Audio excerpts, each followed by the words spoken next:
বিএনপির বিপ্লবী সহ সাংগঠনিক সম্পাদক বরিশাল বিভাগ সাবেক ছাত্রনেতা জনাব আকুল কুদ্দুসুর রহমান।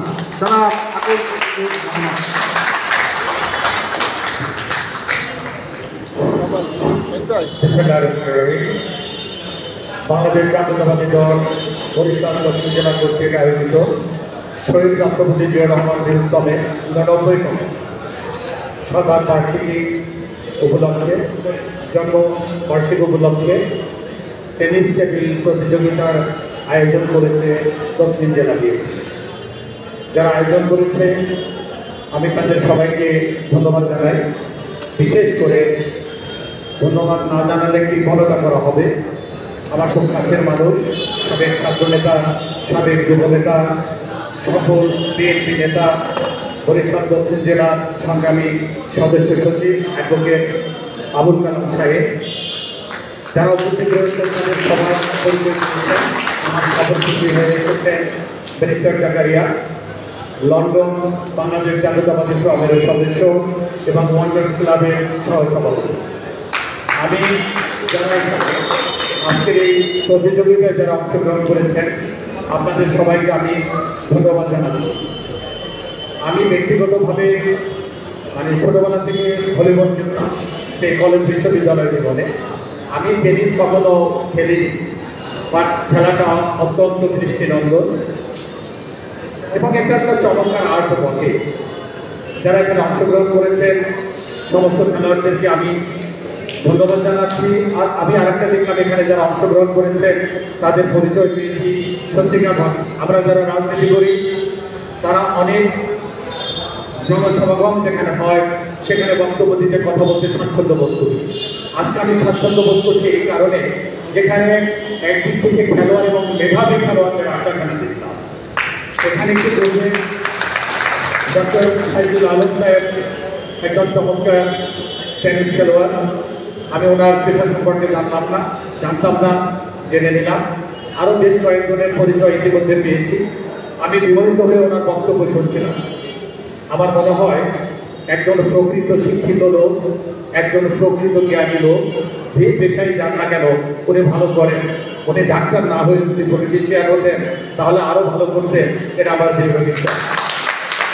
সম্মানিত খেলোয়াড়বৃন্দ, সম্মানিত আম্পায়ারবৃন্দ, আপনারা অনেক কষ্ট করেছেন। আমার যতটুকু সাহায্য আছে তার মধ্যে থেকে বলি, খেলাটা আজকে এত দৃষ্টিনন্দন এবং উপভোগ্য হবে তাও আমি কল্পনা করি। আমার বন্ধু আবুল কালাম সাহেব, ওনার যে সম্মোহনী হৃদয়, এই হৃদয়কে আমি বলতে পারিনি। আমি এসেছি এবং আমি নিজে গর্ববোধ করতেছি আপনাদের এই অনুষ্ঠানে আজকে আমি শরীর করতে পেরেছি। আমাদের কেন্দ্রীয় নেতা, আমাদের রাজনৈতিক অভিভাবক জনাব তারেক রহমানের কাছে আজকে আপনাদের এখানে স্থিরচিত্র এবং যে ভিডিও ফুটেজ রয়েছে আমি পুরোটা ওনাকে আমি জানাবো, ওনাকে আমি অবগত করবো। আশা করি অনেক খুঁজে হবে। যে আসলে আমরা বিগত দিনগুলিতে খেলাধুলা করার জন্য যে একটি সুন্দর পরিবেশ সেটাও কিন্তু আমরা পাইনি। 5 আগস্টের পরে নতুন করে আমরা আমাদের যুব সমাজকে যারা ক্রীড়ামোদী হয়েছে তাদের রাষ্ট্রীয়ভাবে আমি মনে করি পৃষ্ঠপোষকতা করা উচিত। যারা আন্তরিক পর্যায়ে রয়েছে তাদেরকে সাংগঠনিক এই খেলাধুলা থেকে এগিয়ে নেওয়া উচিত। সম্মানিত খেলোয়াড়বৃন্দ, সম্মানিত উপস্থিতি, আমি আরেকটি কথা বলবো। যেই সময় আমাদের তরুণ সমাজ বিপদগামী, যেই সময় আমাদের তরুণ সমাজ মরণঘাতী সেই কি বলা যায় অ্যাডিকশনের দিকে যাচ্ছে, আমরা যদি ওদেরকে এই খেলাধুলার দিকে যদি আনতে পারি, একদিকে যেমন ওরা সুস্বাস্থ্যের অধিকারী হবে, সুনাগরিক হবে। শিক্ষা জাতির মেরুদণ্ড আর খেলাধুলা হলো জাতির মানদণ্ড। সারা বিশ্বে আপনারা দেখবেন আমরা হয়তো বা আর্জেন্টিনাকে এত করে চিনতাম না ওখানে যদি ফুটবলে সেই কিংবদন্তিদের জন্ম না হতো।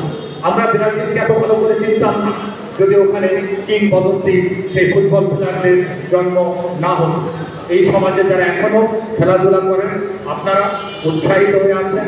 আমি মনে করি আপনারা আমাদের পরবর্তী জেনারেশনের জন্য মাইল ফলক হয়ে থাকবেন, সেই দৃষ্টান্ত স্থাপন করবেন।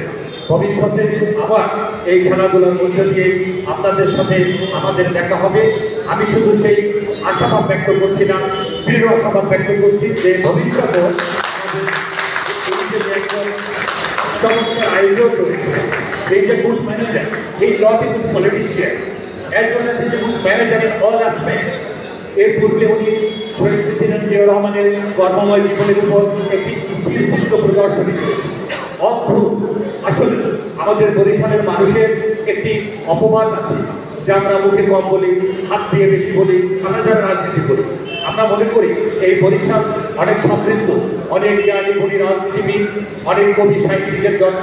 আমি বিশ্বাস করি এখানে অনেক বাংলাদেশের বিখ্যাত খেলোয়াড়দের জন্ম হয়েছে। অবশ্যই ভবিষ্যতে আমরা এই বরিশালকে এগিয়ে নিয়ে যাব, এবং আমরা যেভাবে বরিশালকে এগিয়ে নিয়ে যাব সেভাবে বাংলাদেশের বিভিন্ন জায়গা থেকে এই খেলাপ্রেমী মানুষগুলো খেলাকে সামনের দিকে এগিয়ে নেবে। একটি সুন্দর, সমৃদ্ধ, সুশাসন, গণতান্ত্রিক, মানবাধিকার, মৌলিক অধিকার প্রতিষ্ঠিত একটি সুন্দর দেশ আমরা দেখতে চাই। সবাইকে ধন্যবাদ। আবার দেখা হবে ইনশাআল্লাহ। খোদা হাফেজ। বাংলাদেশ জিন্দাবাদ।